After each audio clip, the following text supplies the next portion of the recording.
જે મારા મોટા સન છે સત્યજીતસિંહ, જો અમારા નથી કેતા આપ હોય કે અમે હોય, બરાબર, કોઈ પણ મમ્મી માં વિશે કોઈ બોલે કે બેનું વિશે કોઈ બોલે, અમારે આટલું મોટું આંદોલન તો આપણે જોઈ લીધું હશે, તો કોઈ પણ 18 વર્ષની બેનું દીકરીઓ હોય ને, કોઈ પણ બેનું દીકરીઓ, એને એનું માન પેલાવાલું હોય. તો જે સમાજની બેન દીકરી સમાજ માટે લડે છે અને એને જે અર્જુન જેવા 2% 2 કોડીના, બરાબર, જેને મંચ જોઈ છે, જેને નામના જોઈ છે, ઈ જેમ તેમ મારા વિશે બોલી જાય તો અત્યાર સુધી મારા દીકરા શાંત હતા. ઉંમરે હજી એની નાની છે, પણ નાની ઉંમરે ઈ ગયણા બહુ છે, એને ગણતર મેં વધારે આપ્યું છે, બરાબર છે.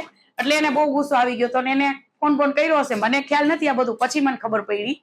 એટલે એ તો જો ભાઈ હજી ઘણું બધું થાત, એવું નથી કે અમારે ગરાસી આવો એટલે અમને ગમે એ કહી જાય, બરાબર. હજી તો જેથી અર્જુન સામે આવે તો એ તો મારે ખાય, કેમ કે અમે એની બેન વિશે બોલીએ તો એ શું કરે અમારી યારે. એને જે બોલ્યા છે એ જોયું હશે ઇન્સ્ટાગ્રામમાં કે પદ્મિની બાનો મગજ નથી, અસ્થિર નથી. પદ્મિની બાનો મગજ નતો એટલે તો આટલું મોટું આંદોલન લડ્યા અને આટલું પબ્લિક 8 લાખ 9 લાખ ભેગું કર્યું.